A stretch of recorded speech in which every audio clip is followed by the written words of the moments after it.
तो काउंसिल का क्या रोल रहेगा इन इश्यूज को रेस करने के लिए, इन इश्यूज को एड्रेस करने के लिए? ये देखिए, जो हाईएस्ट लेवल का हमारा डिसीजन मेकिंग बॉडी है। हालिया दिनों में मेंबर ऑफ पार्लियामेंट ने एक पोस्ट के जरिए काउंसिल के ऊपर क्रिटिसाइज करते हुए कहा है कि उसमें ऐसा है, बात ये आज पहली बार नहीं हुआ है, एक तो अटैचमेंट डिटैचमेंट का। ऑनरेबल एमपी साहब को ये बताना चाहता हूँ, वहाँ से हमारे करगिल वाले पुलिस वालों को ट्रांसफ़र करके ले गया। ले वाले पुलिस यहाँ आने थे, सिर्फ तनख्वाह यहाँ से जा रहा है, वो फिजिकली वहाँ पे है। क्या वो अटैचमेंट नहीं है? कल्चरल एकेडमी के सब वहाँ अटैच करके रखा है। ले में हज पे लोग जाते हैं, उसके साथ मेडिकल वाले नहीं भेजते हैं, हज़ारों मेडिकल वाले भेजते हैं। अच्छा, अब यात्रा होते हैं, यात्रा में कितने लोग होते हैं, उसके लिए मेडिकल ट्रीटमेंट के लिए लोग नहीं भेजते हैं। डॉक्टर जाफ़र ने कुछ लोगों को खिदमत करने के लिए भेजा, उनको मिस गवर्नर और मिस मैनेजमेंट नज़र आया। हम जब चुपके से बैठते हैं तो वो सोचता है अपना सब कुछ वो एमपी कर रहा है। एमपी हमारे ट्रांसफ़र में वो टांग अड़ाते हैं। जहाँ भी मैं एमपी साहब को आज के डेट में ले से अपना ज़मीन खिसकते नज़र आ रहा है। यहाँ पे पॉलिटिक्स करने के लिए हमारे 4-5 लोग जिनको अटैचमेंट किया वो नज़र आते हैं। इसमें फेवरेटिज्म नहीं था सर? फेवरेटिज्म अब आप बताइए, इसमें फेवरेटिज्म का हमारा कौन है? आप खुद बताइए। रिकमेंडेशन आपने किया था, वो उस रिकमेंडेशन को रिवोक किया हर अथॉरिटी ने और कहा है कि काउंसिल ने इस बार अटैचमेंट के वोट को हटा के इनडायरेक्टली कलीवरली सीएमओ के जरिए जांचकार के कुछ पोस्ट्स को अटैच करके दूसरी जगह ला रहे हैं। 5 साल में उसने क्या क्या, वो उनके पास कुछ है नहीं हमारे लोगों को दिखाने के लिए। अब चूँकि अगले 2-3 महीने में इलेक्शन आ रहा है, वो ऐसे कुछ issue out of new issue को उजागर करके, मतलब ये रेज करके रखना चाहते हैं। एडमिनिस्ट्रेशन होता है, एडमिनिस्ट्रेशन एमपी को नहीं चलाना है, यहाँ के एडमिनिस्ट्रेशन हमें कौंसल को चलाना है। आप उधर से बोलते हैं हम कौंसल को ये पावर एम्पावर कर रहे हैं, तो इधर से आप हमारे कौंसल के जो भी छोटे मोटे पावर बचे हुए हैं। लेकिन सर, पहले जो आपने रिकमेंडेशन किया डिप्यूटेशन को लेके, वो ग्राउंड पे इम्प्लीमेंट नहीं हुआ, इसको आप कैसे देखते? देखिए, ग्राउंड पे हमारा ऑर्डर कभी हमने न रिवोक किया, ना उसमें उस फेवर में नहीं है कि आज ही आपने अनएम्प्लॉयड यूथ है उनको आउटसोर्स के लिए, उसमें से जब से ये बना 1-2 साल में करगिल के कितने बच्चों को लिया है। करगिल के फ्यूचर को ध्यान में रखते हुए, लद्दाख के फ्यूचर को ध्यान में रखते हुए हम एक जॉइंट कैंडिडेट निकालने में, उसको कामयाब करने में इंशाल्लाह हम कामयाब हो जाएंगे। आप सभी का एक बार फिर गुलिस्तान न्यूज़ में खैर मकदम करते हैं, स्वागत करते हैं। कुछ अहम इश्यूज़ के ऊपर बात करने के लिए हमारे साथ ज्वाइन कर चुके हैं लद्दाख ऑटोनोमस हिल डेवलपमेंट काउंसिल करगिल के चेयरमैन डॉक्टर मोहम्मद जाफर अखौन साहब। सर, हमारे साथ ज्वाइन करने के लिए बहुत बहुत शुक्रिया। कई सारे मुद्दे इन दिनों हमें देखने को मिला और उसके ऊपर रिएक्शंस भी हमें देखने को मिला, खासकर यूनिवर्सिटी ऑफ लद्दाख की अगर हम बात करें, यूनिवर्सिटी ऑफ लद्दाख में रिक्रूटमेंट को लेके स्कॉलर्स में कंसर्न देखा। इसी सिलसिले में आज आपने यूनिवर्सिटी ऑफ लद्दाख के वाइस चांसलर से मीटिंग की है, तो इस मीटिंग में क्या क्या डिस्कशंस हुआ? और चूंकि काउंसिल भी यूनिवर्सिटी काउंसिल का मेंबर हैं, तो काउंसिल का क्या रोल रहेगा इन इश्यूज को रेस करने के लिए, इन इश्यूज को एड्रेस करने के लिए? बिस्मिल्लाहिर्रहमानिर्रहीम। शुक्रिया दोनों इसाक साहब। सबसे पहले तो ये आपको बताऊं कि आज मैंने हमारे 2 दिन पहले हमारे स्कॉलर्स हमारे पास आए थे, तो उनके इश्यूज़ थे, उनको रिगार्डिंग रिक्वायरमेंट ऑफ जो असिस्टेंट प्रोफेसर या एसोसिएट प्रोफेसर वगैरह को लेके।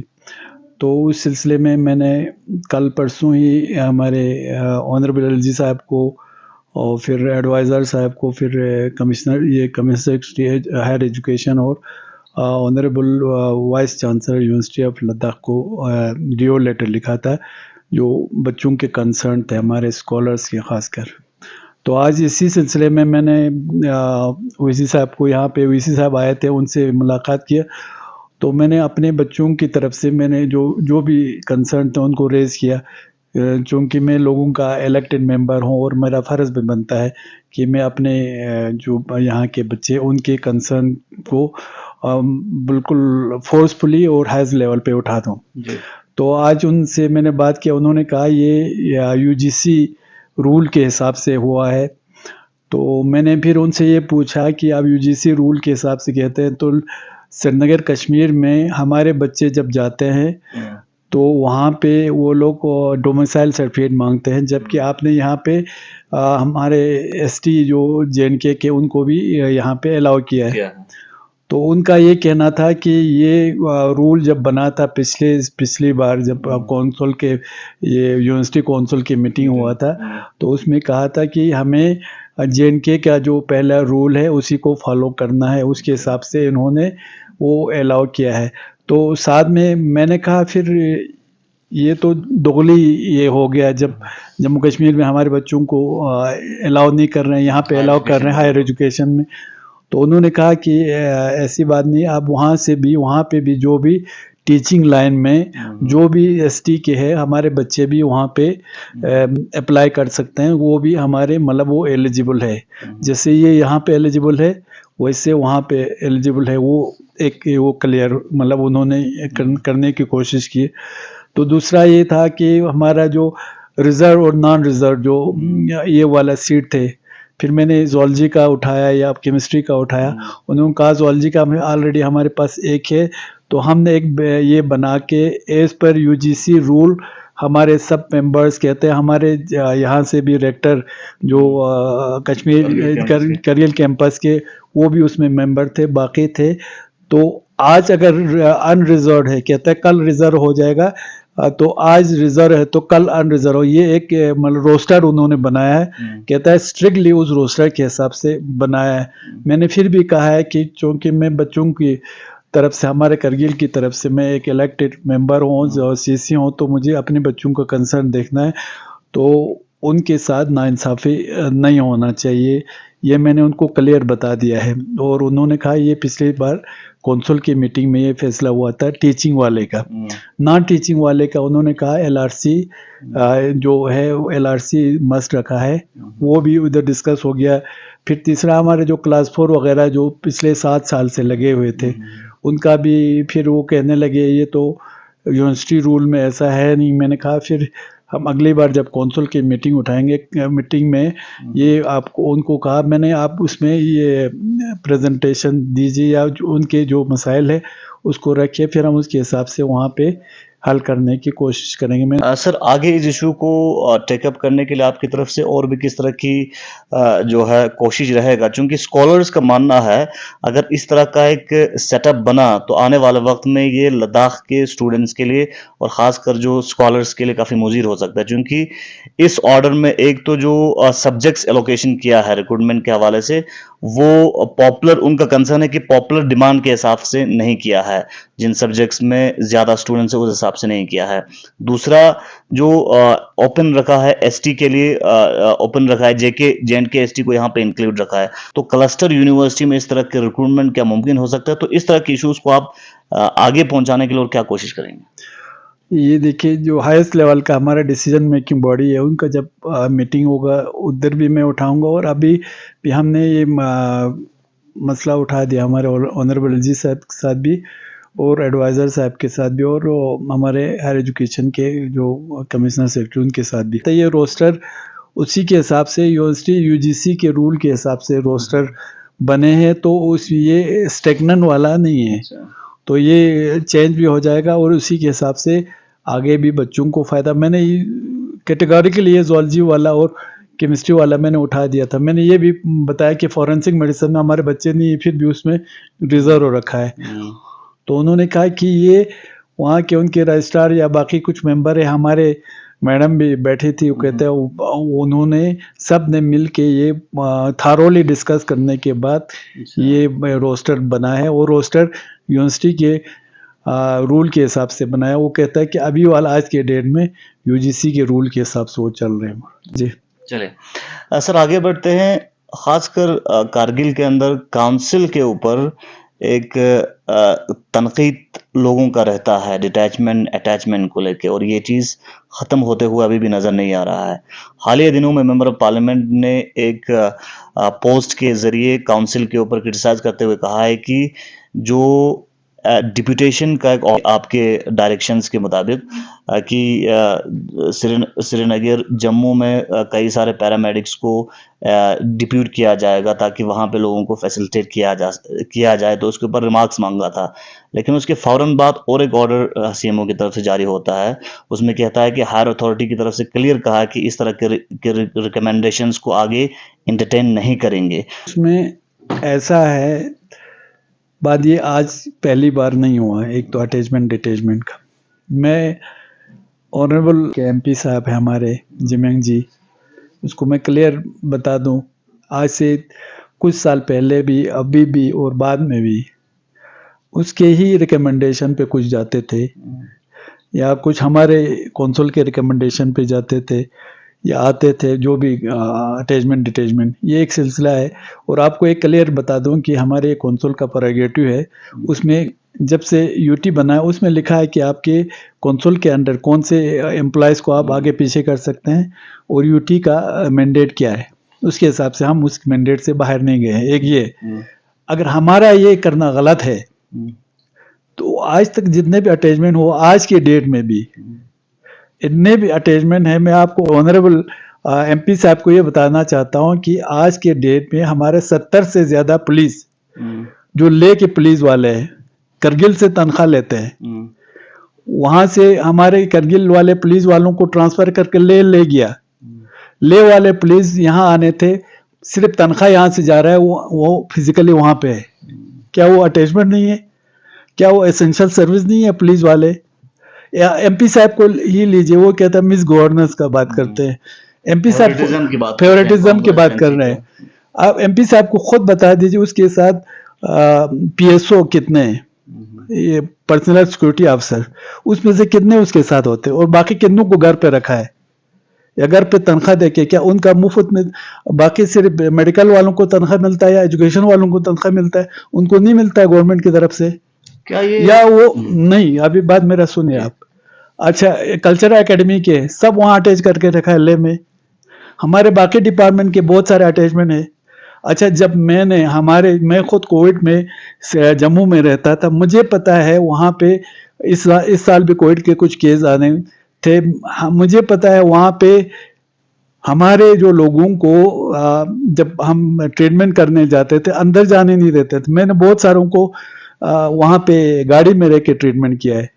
एक इंजेक्शन लगाने का लेता है 50 रुपया, अच्छा एक नेबुलाइजेशन करने का 500 रुपया लेता है। मैंने सोचा आज पहली बार मैंने उनको ड्यूटी पे लगा दिया, जबकि आपको पता है करगिल के 18,000 टू 22,000 तक जम्मू में हमारे लोग बसते हैं सर्दियों में, वो ऐसे खुशी खुशी नहीं जाते हैं, उसमें से मैक्सिमम 200, 250, 300 के आसपास COPD chronic obstructive lung disease है, वो इसलिए जाते हैं क्योंकि वहाँ गर्मी होता है तो उनके जो सांस का तकलीफ है वो कम होते हैं। दूसरा, हमारे बच्चों के पढ़ाई के लिए जाते हैं, खुशी खुशी बहुत कम जाते हैं, जिनका घर है चलो ठीक है। मैंने सोचा उनको एक फैसिलिटी देने के लिए किया। आप खुद बता दीजिए, आज के डेट में हमारे हज पे लोग जाते हैं, उसके साथ मेडिकल वाले नहीं भेजते हैं, हजारों मेडिकल वाले भेजते हैं उनको खिदमत करने के लिए। क्या वो लोग, अच्छा वहाँ पे हज करने के लिए कितने लोग जाते हैं? हमारे 10-20 लोग या 40-50, 500, 600, 700, 1000 जाते होंगे या 2000, 5000 जाते होंगे। हमारे तो 18 to 20,000 वहाँ पे लोग बसते हैं। अच्छा, यात्रा होते हैं, यात्रा में कितने लोग होते हैं? उसके लिए मेडिकल ट्रीटमेंट के लिए लोग नहीं भेजते। डॉक्टर जाफर ने कुछ लोगों को खिदमत करने के लिए भेजा, उनको मिस गवर्नर और मिस मैनेजमेंट नजर आया। हम जब चुपके से बैठते हैं तो वो सोचता है अपना सब कुछ वो एमपी कर रहा है, एमपी हमारे ट्रांसफर में वो टांग अड़ाते हैं जहाँ भी, वरना उसको क्या है, हमारे कौंसल के जो हमारे हिल कौंसल के प्रेरोगेटिव में आता है वो हमको करने देना चाहिए। वो हर के बाद जो अपना ये उल्लू सजा करने के लिए, उसको पता है कि एमपी साहब को आज के डेट में ले से अपना जमीन खिसकते नजर आ रहा है। यहाँ पे उसको ये करने के लिए और पॉलिटिक्स करने के लिए हमारे 4-5 लोग जिनको अटैचमेंट किया वो नजर आते हैं। अच्छा, आप ज़ांस्कार का लीजिए, ज़ांस्कार में मैंने 2 ये एज पर पास प्रैक्टिस जो भी हमारे यहाँ से वहाँ जाते हैं, क्या कहते हैं, सर्दियों में मतलब मेडिकल असिस्टेंट या फार्मासिस्ट, उसमें से कुछ को हम यहाँ लाते हैं और जो जांचकार के हैं उनको वहाँ भेजते हैं। चलिए सर, जांचकर के इशू पे अलग से डिस्कस करते हैं।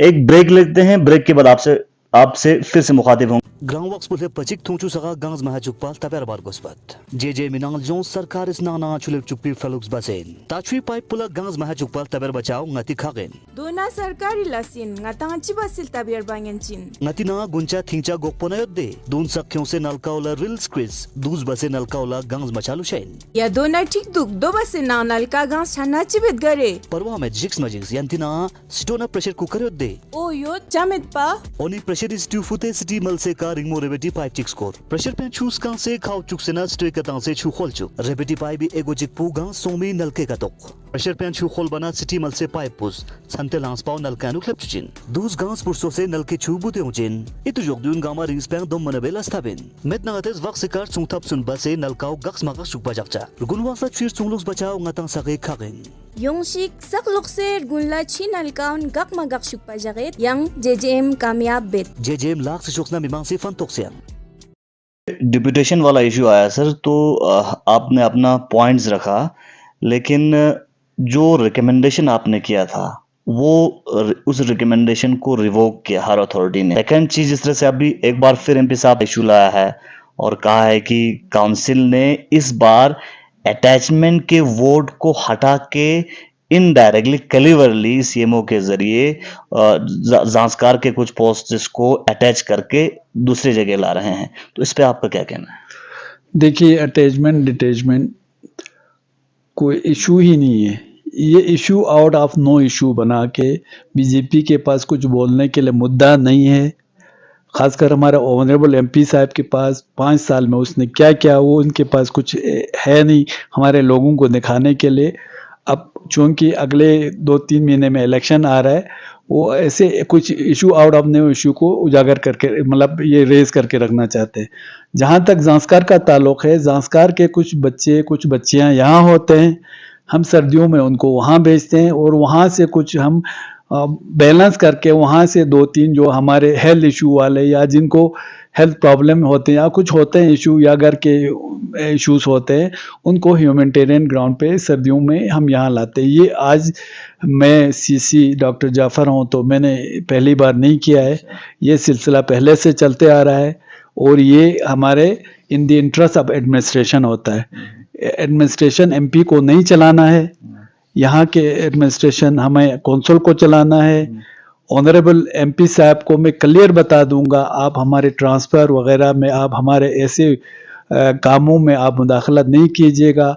आप उधर से बोलते हैं हम कौंसिल को ये पावर एम्पावर कर रहे हैं, तो इधर से आप हमारे कौंसिल के जो भी छोटे मोटे पावर बचे हुए हैं, वैसे भी आपके यूटी आने के बाद हमारे कौंसिल के पावर तो कम होते गए हैं।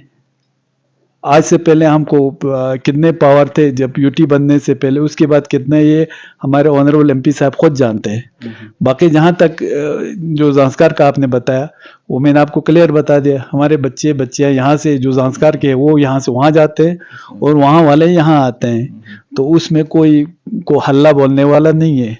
तो क्या जो आपने रिकमेंडेशन किया सर डिप्यूटेशन का जम्मू में, श्रीनगर में, क्या ये सही था? चूंकि कंसर्न ये भी था कि कारगिल के अंदर कई सारे दूर दराज इलाके हैं जहाँ वहाँ पे अगर रिकमेंडेशन करके कुछ लोगों को विंटर में फैसिलिटेट करने के लिए भेजता तो बेहतर होता। कहाँ पे? जैसे आप एग्जांपल दीजिए। जैसे हमारे दूर दराज इलाके हैं, परकाचिक हैं, जांचकार में हमारे लूनक जैसा एरिया है, करगिल में इचू जैसे एरिया है। बिल्कुल, हमने इचू जैसे जगहों को भी खाली नहीं रखा है, हमने परकाचिक जैसे एरियाज को भी खाली नहीं रखा है, लूनक वाले एरिया को भी खाली नहीं रखा है। हमने वहाँ से कुछ ये हमारे वर्कर्स को भेजे जहाँ पे हमारे पास सफिशेंट स्टाफ थे उसमें से। अब कुछ लोगों ने कहा यहाँ बिस्तर बनाना है, ये आप खुद बनाए, हेल्थ वेलनेस सेंटर कोई बिस्तर बनाते हैं, वहाँ पे कोई बेडिंग का ये होता है। हमने जहाँ पे लोग थे वहाँ जम्मू में बैठने वाले हमारे लोग नहीं है, फिर उनको ये नहीं चाहिए। अगर फैसिलिटीज मिलता है तो उनको नहीं चाहिए, उनका 50 रुपये 100 रुपये अगर एक इंजेक्शन का। इसमें फेवरेटिज्म नहीं था सर? फेवरेटिज्म आप बताइए, इसमें फेवरेटिज्म का हमारा कौन है? आप खुद बताइए, मेरे घर का या मेरा कोई रिलेटिव है उसमें? इसमें तो फेवरेटिज्म की बात ही नहीं है। हमने जो भेजा वो उसके हिसाब से भेजा, जो हक थे और जिनका इश्यूज थे वो, ताकि हमारे लोगों को फ़ायदा मिले। मैंने पहले भी बताया, लोगों को फ़ायदा पहुंचाने के लिए हमारे मेडिकल फैसिलिटीज़ हज पे भी भेजते हैं, हमारे मेडिकल फैसिलिटीज़ हम यात्राओं में भी भेजते हैं। तो हमारे 20-22 हज़ार लोग हमारे नहीं है क्या? यहाँ पे आप खुद जहाँ पे आप जाके देखें, जो जहाँ से हमने लोग लिए हैं, क्या वहाँ पे लोग अभी मेडिकल स्टाफ नहीं है? कोई हमने कोई सेंटर या यानी कोई जो रिकमेंडेशन आपका था कोई वो सेंटर जेन्युइन सफर था। होने नहीं, बिल्कुल जेन्युइन, 100% जेन्युइन था ये कोई उसमें ना फेवरेटिज्म है ना कुछ है। फेवरेटिज्म तो ये हमारे ऑनरेबल एमपी साहब कर रहे हैं। हमारे अपने जो पुलिस वाले हैं, हमारे करगिल का तनख्वाह ले रहे हैं 70 से ज्यादा पुलिस वाले एमपी साहब के कहने पे ले में रखा हुआ है। लेके क्या वो अटैचमेंट नहीं है? अपना खुद पूछो, उसके साथ कितने लोग आते हो? 10-12 लोग उनके साथ पीएसओ उसमें से उसके साथ कितना होता है? उनको घर पे रखा है, वो फेवरेटिज्म नहीं है? अच्छा, हमारे एजुकेशन के ले लो, अभी भी हमारे वहाँ पे ले में कम्युनिस्ट सेक्रेटरी के पास हमारे अटैचमेंट है। हमारे ये बाकी डिपार्टमेंट से देखो आज की लेकिन सर पहले जो आपने रिकमेंडेशन किया डिप्यूटेशन को लेके वो ग्राउंड पे इम्प्लीमेंट नहीं हुआ, इसको आप कैसे देखते हैं? देखिए, ग्राउंड पे हमारा ऑर्डर कभी हमने ना रिवोक किया, ना हम उसमें उस पे फेवर में नहीं है। कोई अफसर क्या करता है वो हमारे हिसाब से, वो हम अपने हिसाब से वो इसका एक्शन लेते भी है और एक्शन लेंगे भी। उससे हम पूछा भी है ये हमारे प्रेरोगेटिव में आता है कि नहीं आता है। नहीं आता है तो वहाँ से हमें एलजी एडमिनिस्ट्रेशन से या एमपी साहब निकाल के हमें लक्ष्मण रेखा खींच के दे दे कि आप ये कर सकते हैं, ये नहीं कर सकते हैं, वो क्लियर करें। वो क्लियर कर दीजिए सर हमें। हालिया दिनों में कुछ हमें क्रेडिट वाला सीन देखने को मिला लद्दाख के अंदर, जिसमें जिस तरह से यूनियन गवर्नमेंट की जानिब से ब्रिज और रोड्स कंस्ट्रक्शन के लिए कई करोड़ जो फंड्स हैं वो सैंक्शन किया गया। तो सबसे पहले सोशल मीडिया पे वायरल हुआ कि डॉक्टर मोहम्मद जाफर आखून रिसेंटली यूनियन गवर्नमेंट के जो मिनिस्टर हैं नितिन गडकरी से मिला, उसके बाद ये चीज़ देखने को मिला। फिर इसके बाद भारतीय जनता पार्टी का प्रेस कॉन्फ्रेंस देखने को मिला और भारतीय जनता पार्टी में मेंबर ऑफ पार्लियामेंट लद्दाख का अप्रूवल जो अप्रूव करते हैं कई सारे प्रोजेक्ट्स को, वो वाला नोटिस वायरल होते हुए दिखाई दिया। इसको आप कैसे देखते हैं? मैं देखता हूँ ये पब्लिसिटी स्टंट के तौर पर उनका। क्यों? देखिए, आप लोग प्रेस वाले हैं, आप खुद जानते हैं, जब तक मैं ये नहीं कहता हूँ डॉक्टर जाफर बैठा है तो हमारे कौंसल प्रोड्यूसर हमारे फेरोज साहब थे, उसकी क़यादत में कौंसल चल रहा था। जो भी प्रोजेक्ट जाते हैं आपको क्लियरली आपको बताऊं, ये वेट करके जाता है कौंसल से। कोई भी प्रोजेक्ट हमारे जो क्या कहते हैं हिल कौंसल करगिल के हो या हिल कौंसल ले के, वो रेस्पेक्टिव सीसी से या उनके एग्जीक्यूटिव कौंसल से वेट करके जाते हैं, तभी जाता है वो फिर यूटी लेवल पे, फिर यूटी से वेट करके वहाँ जाते हैं हमारे यूनियन गवर्नमेंट के पास। अब ये है हमारे एमपी साहब बैठे हैं तो उनको तो वैसे भी वो एमपी तो इसीलिए बना के भेजा है कि लोगों का बात वहाँ तक पहुँचा दे, क्योंकि हमारा आवाज़ बहुत कम पहुँचता है वहाँ पे। जब हम जाते हैं, मैं आपको क्लियर बता दूंगा कि मैं क्रेडिट लेना नहीं लेना ये अलग बात है। बाकी बीजेपी तो हमेशा कोई काम हो तब भी क्रेडिट लेता है, नहीं हो तो वो क्रेडिट लेने के लिए उनका वो क्रेडिट है उनका। आप सब जानते हैं कि क्या है क्या नहीं है।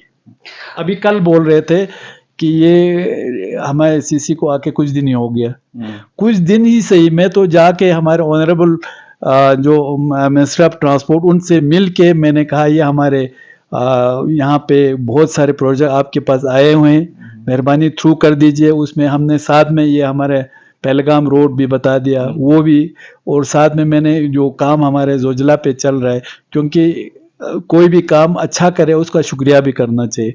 हमने इसलिए हमारे मंत्री जी का भी शुक्रिया अदा कर दिया और हमारे एलजी साहब का भी, क्योंकि वो लोग आज के देर में हमारे एलजी साहब बहुत इंटरेस्ट ले रहे हैं, मुझे पता है करगिल के बारे में, और वो चाहते हैं कि करगिल और लेह को बराबर के हुकूक मिले। और हमारे एलजी साहब का भी, क्योंकि वो लोग आज के देर में हमारे एलजी साहब बहुत इंटरेस्ट ले रहे हैं, मुझे पता है करगिल के बारे में, और वो चाहते हैं कि करगिल और लेह को बराबर बराबर के हुकूक मिले। मगर मैं हमारे एमपी साहब से ये पूछना चाहता हूँ, पिछले 5 साल में यूटी में जो डेवलपमेंट हो गए, आपके 4-5 साल के टेन्योर का, आप एक प्लीज मैं आपसे रिक्वेस्ट करता हूँ, एक वाइट पेपर निकालिए कि लेह में कितना डेवलपमेंटल काम हुआ है, कितने प्रोजेक्ट्स हो गए, और करगिल में कितने प्रोजेक्ट्स हो सकता है हम गलती पे हो, फिर दूध का दूध पानी का पानी हो जाएगा।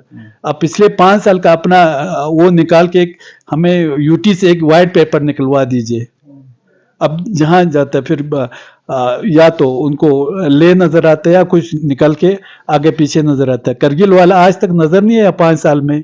आज चूंकि एमपी साहब का जमीन खिसक रहा है ले से, इसलिए वो करगिल में एक वो करके क्या कहते हैं उसको, एक शोषा करके issue out of no issue बना के एक वो बना के रखना चाहते हैं। आपको मैं एक मिसाल दे दूं कि हमारे जो नॉमिनेटेड 4 काउंसलर्स अभी तक 3 महीने हो गए, आपको पता है, अभी तक वो नॉमिनेट नहीं हो रहा पा रहे। नॉमिनेटेड 4 काउंसलर्स अभी तक 3 महीने हो गए, आपको पता है, अभी तक वो नॉमिनेट नहीं हो रहा पा रहा है। वो क्यों नहीं हो पा रहा है?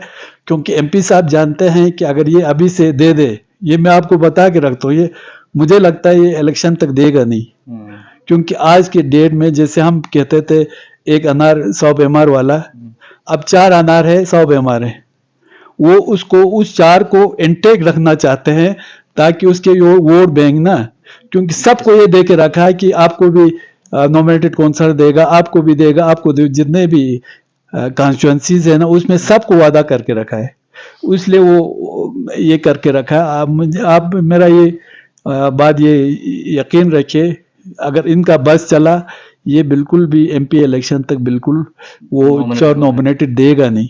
वो इसलिए नहीं देगा क्योंकि उसके वोट बैंक जो 4 के अलावा बाकी तो नाराज हो जाएंगे। वो जो जितने भी बैठे हैं वो 4 काउंसलर के लिए बैठे हैं। इससे पहले जल्दी नॉमिनेटेड काउंसलर अनाउंस करते थे ना, आपको पता है।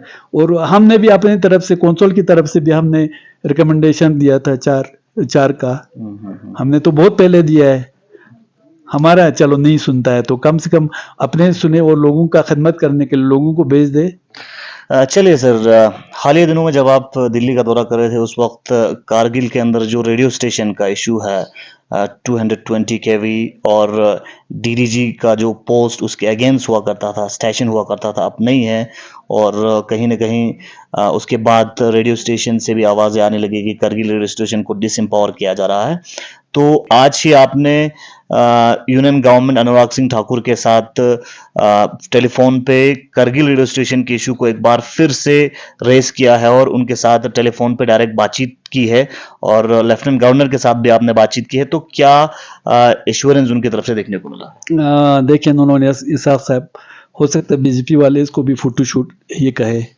मैं उस जब दिल्ली गया, मैं जनाब honourable minister for broadcasting and youth service and sports Anurag ji से मिला। उनको भी मैंने रेडियो करगिल के बारे में बता दिया।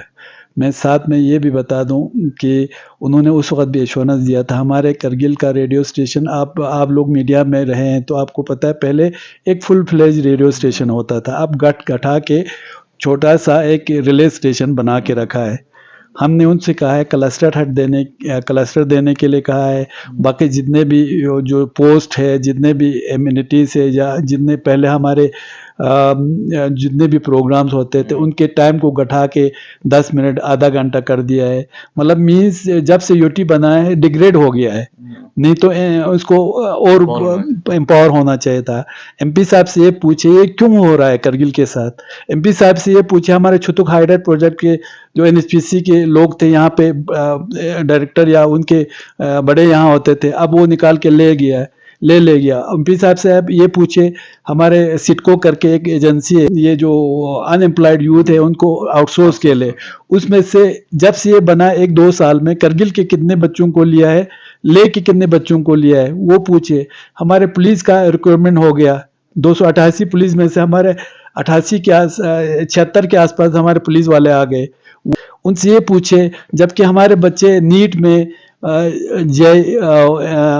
इंजीनियरिंग में टॉप करते हैं, तो इसमें क्यों हमारे बच्चे नहीं आते हैं? एमपी साहब से आप लोग ये भी पूछिएगा ना, करगिल के साथ ये क्यों हो रहा है? अच्छा, रेडियो स्टेशन के इशू पे देखिए आप, आज ही हम ऑनरेबल मिनिस्टर अनुराग ठाकुर जी से मिले, हमारे ऑनरेबल एलजी साहब ने मुझे मिलाया उनसे, फिर उन्होंने कहा कि ये आपका इश्यू के बारे में उनके बड़े अधिकारी बात करेंगे, आज या कल में बात करेंगे इंशाल्लाह। वो मैं फोर्सफुली दोनों इस साथ, जब भी मुझे 2 महीना कुछ दिन हो गए, अभी 3 महीना भी नहीं हो गए, मैंने बहुत जगहों पे जिस फोरम में मुझे मौका मिला, मैंने करगिल के, क्योंकि मैं करगिल के लोगों ने चुन के मुझे मौका दिया है लोगों का खदमत करने का, मैं फोर्सफुली जहाँ भी मुझे मौका मिलता है करगिल के कंसर्न को लेके, करगिल के जो हमारे डेवलपमेंटल इश्यूज को लेके, करगिल के मफाद को लेके, मैं हर जगह अपना आवाज़ उठा रहा हूँ। इंशाल्लाह मुझे उम्मीद है कि उसमें हमारे जो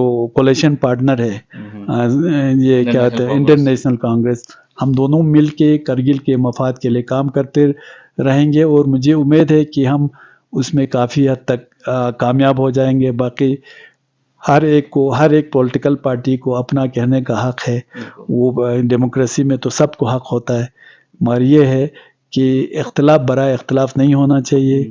मैंने कुछ लोग आए थे, उनसे कहा था कि भाई आप लोग करगिल के डेवलपमेंट के बारे में हम सबको बात करना चाहिए, ये छोटे मोटे अटैचमेंट डिटैचमेंट को लेके आप उसको एक बड़ा मुद्दा बना के प्रेस कॉन्फ्रेंस, मुझे तो समझ में नहीं आता है, उसको एक प्रेस कॉन्फ्रेंस बना के वो पब्लिक ये करना, लोगों में लाना, वो भी हमारे लोगों की खिदमत करने के लिए, हमने किसी बाहर वालों को खिदमत करने के लिए तो नहीं भेजा है ना। जिस तरह से आपने करगिल के मफाद की जिक्र की, मेंबर ऑफ पार्लियामेंट और एमपी इलेक्शन काफी नजदीक है, लोकसभा इलेक्शन, तो करगिल के मफाद के लिए एलएचडीसी करगिल क्या रोल प्ले कर सकता है लोकसभा इलेक्शन में? इंशाल्लाह हमारा, चूंकि हमारा जो कोलिशन बना है इंडियन नेशनल कांग्रेस और नेशनल कांग्रेस का, एक सेकुलर पार्टीज का कोलिशन बना है, हम कोशिश करेंगे एक हमारे एक ज्वाइंट कैंडिडेट हो और अच्छा हम फाइट दे, हमें उम्मीद है कि हम इंशाल्लाह उसमें कामयाब हो जाएंगे। हमारा मेन एक मकसद जो कोलिशन बनाने का था वही, हम कहते हैं ना, लम्हों ने खता की है, सदियों ने सज़ा पाया है, आज वही हो रहा है हमारे साथ, और हम चाहते हैं आइंदा ऐसा गलती, मैं अपने एज ए सीसी इंशाल्लाह मैं उसमें हमेशा अपना करगिल के लोगों के मफाद को लेके पॉजिटिव रोल करूंगा, और लद्दाख के लार्जेस्ट इंटरेस्ट को ख्याल में रखते हुए, आप जानते हैं कि ये 2-3 साल लद्दाख के लिए बहुत क्रूशल है, लेह के लिए भी, करगिल के लिए भी, चूँकि आप जानते हैं आज के डेट में सिर्फ डेमोक्रेसी के नाम पे हमें लेह में कौंसल है और करगिल में कौंसल है, बाकी डेमोक्रेसी का यहाँ पे मतलब वो जो पहले होते थे वो सब आहिस्ता आहिस्ता ख़त्म हो रहे हैं। आप कहते हैं डेवलपमेंट हो रहा है, डेवलपमेंट तो आप जहाँ डेमोक्रेसी बिल्कुल नहीं है उन मुल्कों में भी हो रहा है, मगर हम तो हमारे इंडिया को मदर ऑफ डेमोक्रेसी कहते हैं, तो हम चाहते हैं हमारे लिए एक रियल डेमोक्रेटिक सेटअप यहाँ पे तो ये हो जाए जी। तो जनरली लोकसभा में ज्वाइंटली आप लोग कोशिश करेंगे कि कैंडिडेट को आगे लाने की। सेकंड चीज़, पास्ट के टाइम पे हमने देखा कि कोलिशंस तो इससे पहले भी एनसी कांग्रेस का होता था, लेकिन जब लोकसभा इलेक्शन सामने होता है तो वहाँ पे काउंसिल जो कोलिशन है वो टूट जाता है, वहाँ तक नहीं टिकता है। क्या इस बार टिक पाएगा सर? देखिए, दोनों इख्तिलाफ तो हर घर में भी होता है, हमारे फैमिली में भी होता है, गाँव लेवल पे भी होता है।